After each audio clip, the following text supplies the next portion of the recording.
ዝቅተኛ ገቢ ያላቸውን የኑሮ ጫናው በጣም መቋቋም የሚያቅታቸውን ምንም ገቢ የሌላቸውን ማህበረሰብ እንደጉማለን። አዲስ አበባ በዚህ የለውጥ ዘመን ለዜጎች ትኩረት በመስጠትና የሚገባቸውን ዜጎች በፍትሃዊነት ተጠቃሚ እንዲሆኑ ማድረግ ላይ በምሳሌነት የምትጠቀስ ከተማ ሆናለች። መደበኛ ጉባኤውን ያካሄደው የአዲስ አበባ ምክር ቤት የኑሮ ውድነት፣ የመሰረተ ልማት ተደራሽነትና መሰል ጥያቄዎችን በጉባኤው አስተናግዷል።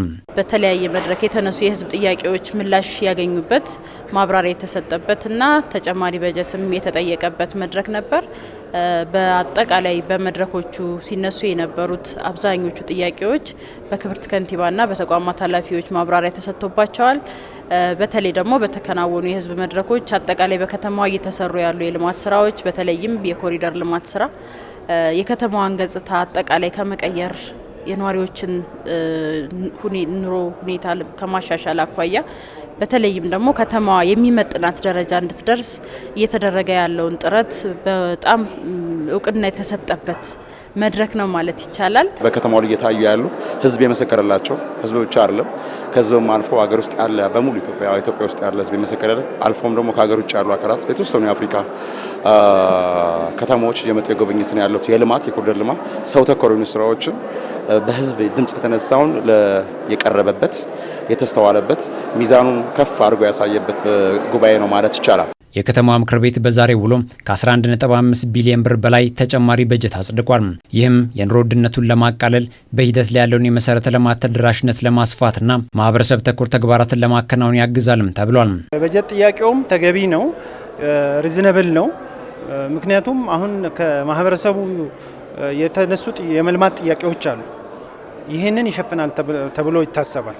የተጓደሉት እዚህ መንገድ ስራም ሊሆን ይችላል፣ ለጥገናም ሊሆን ይችላል፣ የውሃ የመብራት እንዲሁም ከኑሮ ውድነት ጋር ተያይዞ የተነሱ ኢሹዎችን ከቨር ያደርጋል። ተገቢነቱም አግባብ ነው ብዬ ነው የማስበው።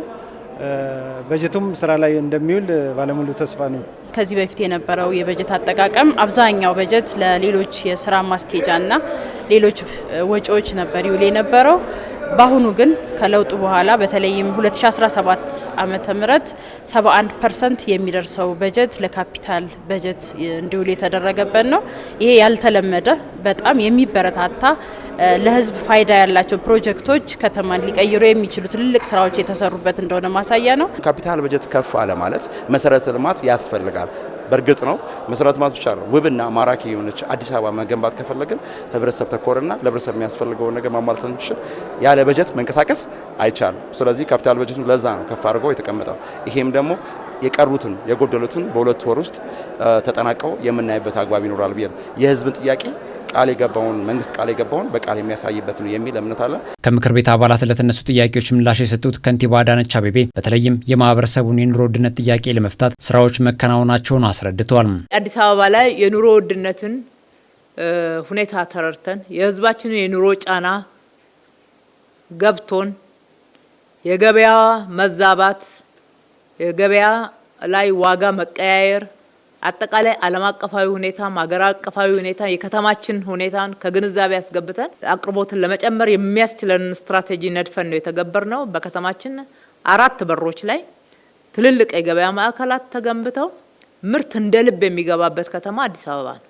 ከየትኛውም የኢትዮጵያ አካባቢ ያለምንም ኬላ ያለምንም መንገድ ላይ የተለየ ክፍያዎች አዲስ አበባ ላይ ምርት እንዲመጡ የሚያስችሉ ስራዎችን ሰርተናል። በዚህ አጋጣሚ በተለይ ግብርና ምርቶች ላይ የደላላዎች ሰንሰለት ተበጣጥሷል። ከንቲባው አክሎም የመዲናዋን ገጽታ በስሟ ልክ አዲስ ለማድረግ እየተሰሩ ያሉ የመሰረተ ልማት ስራዎችን ተደራሽነት ለማስፋት እንደሚሰራ ጠቁመዋል። የኮሪደር ልማት ከተማውን እየለወጠ ነው። እኛ አካባቢ መቼ ነው የሚደርሰው? ወደ ልማቱ ሳይሆን ህዝቡ መምጣት ያለበት ልማቱ ወደ ህዝብ እየተጠጋ መሄድ አለበት የሚለው ከህዝብ ጥያቄ አንጻር ትክክለኛ ጥያቄ ነው። ስለዚህ ጀምረናል፣ እንቀጥላለን። የከተማችን ነዋሪዎች ትግስት አድርገው ቅደም ተከተል አስይዘን አብረን እንሰራለን። 4ኛ ዓመት የስራ ዘመን 3ኛ መደበኛ ጉባኤውን ያካሄደው የአዲስ አበባ ምክር ቤት የቀረቡለትን 5 ሹመቶችን አጽድቋል።